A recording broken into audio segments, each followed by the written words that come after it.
that interview a couple years ago that Vito Bratta did where he was talking about how he wasn't happy with the entire Fight to Survive album because of the guitar parts that made it on there. I mean, did you hold the same thought process on the album as a whole, or did you hold it in higher esteem, I guess, than he Yeah, did? there's no doubt about it, because it sort of leads up to when we go in and record the Pride album in 3 years later.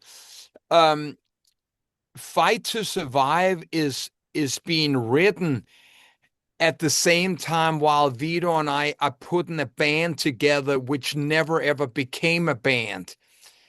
We get together in a basement in Staten Island, and we're writing these songs, and Vito and I come in, of course, with the concept. We'd already been together for a while, and we have this concept of what we want White Lion to be, and so and so.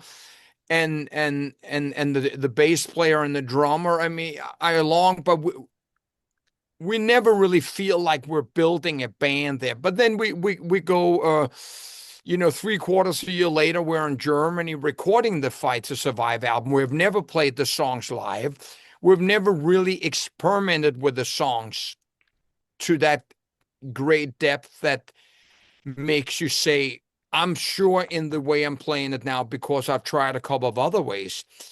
When we 3 years later go in to record the Pride album, we have almost played that album live for 2 years. So we're going into, with a completely different knowledge. When we then 2 years later go in and record the Big Game album, we've never played those songs live. And then again, we end up in a little bit of a jam.